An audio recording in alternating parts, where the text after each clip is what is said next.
Welcome to my channel. இன்றைக்கி வீடியோவில் சின்ன வெங்காயத்தில் வடகம் எப்படி பண்ணுறதுன்னு பார்க்கலாம். இந்த சம்மர் சீசனில் செய்ய வேண்டிய விஷயத்தில் இதுவும் ஒன்று. இது செஞ்சு வச்சுக்கிட்டிங்கன்னா நீங்கள் ரொம்ப நாள் ஸ்டோர் பண்ணி வச்சுக்கலாம். நான் இன்றைக்கி 4 கிளாஸ் அளவுக்கு பச்சரிசி எடுத்திருக்கேன். நீங்கள் பச்சரிசிக்கு பதில் புழுங்கலரிசி, ரேஷன் அரிசி கூட எடுத்துக்கலாம். அது நல்லா கழுவிட்டு ஒரு 4 மணி நேரம் ஊற வச்சுட்டு மிக்ஸி ஜாரில் சேர்த்து நல்லா நைஸ் பேஸ்ட்டாக அரைச்சி எடுத்துக்கோங்க. நல்லா நைஸாக அரைச்சிக்கோங்க. மிக்ஸி அலசின தண்ணியும் இதில் சேர்த்துக்கலாம். இப்போ மாவு நல்லா கெட்டியாக இருக்கும். இதை நீங்கள் நல்லா கரைச்சி விட்டுக்கோங்க. உங்களுக்கு எவ்வளோ தண்ணி தேவையோ அதை சேர்த்துக்கோங்க. நான் ஒரு 2 கிளாஸ் அளவுக்கு தண்ணி சேர்த்துருக்கேன். சேர்த்து நல்லா கரைச்சி விட்டுக்கோங்க. இந்த மாதிரி இந்த மாவை தட்டு போட்டு மூடி வச்சுருங்க. ஒரு 8 மணி நேரத்துக்கு அது புளிக்க விட்டுருங்க. காலையிலே வடகம் போட்டு நல்லாயிருக்கும். அதனால் நீங்கள் ஈவினிங் போல் ஊற வச்சுட்டு நைட்டு அரைச்சி இதை புளிக்க வச்சுருங்க. மறுநாள் காலையில் ஜவ்வரிசி ஊற வச்சு இந்த கூழ் காய்ச்சிக்கோங்க. இப்போ அகலமான பாத்திரத்தில் 20 கிளாஸ் அளவுக்கு தண்ணியை நல்லா கொதிக்க விடுங்க. 4 கிளாஸ் அரிசிக்கு 20 கிளாஸ் தண்ணி சரியாக இருக்கும். நல்லா கொதித்த உடனே நம்ம ஏற்கனவே ஊற வச்சுருக்கிற ஜவ்வரிசி சேர்த்து ஒரு 5 நிமிஷம் மேலே கொதிக்க விடுங்க.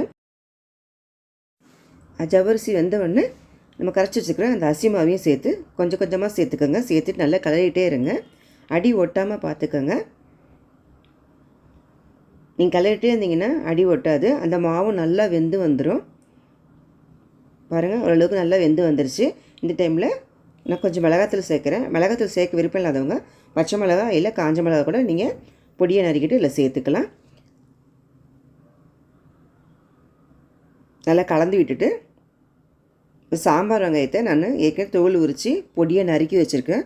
ஒரு 300 கிராம் அளவுக்கு அது இருக்கும். அதை இதில் சேர்த்துக்கோங்க. கொஞ்சம் கருவேப்பிலையை சேர்த்துக்கலாம். சேர்த்துட்டு நல்லா கிளறி கொடுங்க.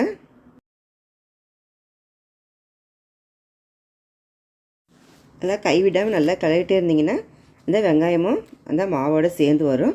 அதுக்கப்புறம் ஒரு 1.5 ஸ்பூன் இல்லை 2 ஸ்பூன் அளவுக்கு சீரகத்தை சேர்த்துக்கினா நல்லா வாசனையாக இருக்கும் வடகம். சேர்த்து நல்லா கிளறி கொடுங்க. இப்போ நல்லா கெட்டியாகிடுச்சு. மாவு நல்லா வெந்துடுச்சு. நீங்கள் தண்ணி தொட்டு கை வச்சு பார்த்தீங்கன்னா கை ஒட்டாமல் வரும். இப்போது மாவு ரெடி ஆகிடுச்சு. இப்போ இறக்கி இதை ஆற வச்சுருங்க. ஆற வச்சுட்டு நீங்கள் போடுறதுக்கு முன்னாடி ஒரு அகலமான பாத்திரத்தில் போட்டு நல்லா இந்த மாதிரி பிசைஞ்சு விட்டுக்கோங்க. ஏன்னா ஜவ்வரிசி கொஞ்சம் கெட்டியாக இருந்துச்சுன்னா நல்லா அதை உடச்சி விட்டுட்டு இதோட சேர்த்துட்டு ஒரு பெரிய துணியில் கொஞ்சம் கொஞ்சமாக இந்த மாதிரி கிள்ளி வச்சிங்கன்னா சீக்கிரமாக காஞ்சிடும். இது ஒரு நாள் வெயில் வச்சாலே போதும். இல்லைனா நீங்கள் அடுத்த நாள் நிழலில் கூட ஒரு நாள் வச்சு எடுத்துகிட்டு டப்பாவில் ஸ்டோர் பண்ணி வச்சுக்கலாம். ரொம்ப நாளைக்கு வரைக்கும் வச்சுருக்கலாம். இதை இது வறுக்கிறதுக்கும் எண்ணெய் ரொம்ப தேவைப்படாது. கொஞ்சமாக எண்ணெயை ஊற்றினாலே நல்லா வறுத்துடலாம். நல்லா கிறிஸ்பான ஸ்நாக்ஸ் ரெடி. இந்த ஸ்நாக்ஸாகவும் கொடுக்கலாம், சாதத்துக்கும் தொட்டுக்க கொடுக்கலாம். ரொம்ப டேஸ்ட்டாக இருக்கும். நீங்களும் ட்ரை பண்ணி பாருங்கள். இந்த வீடியோ உங்களுக்கு பிடிச்சதுன்னா லைக் பண்ணுங்கள், ஷேர் பண்ணுங்கள், மறக்காமல் சப்ஸ்கிரைப் பண்ணுங்கள். தேங்க்யூ ஃபார் வாட்சிங்.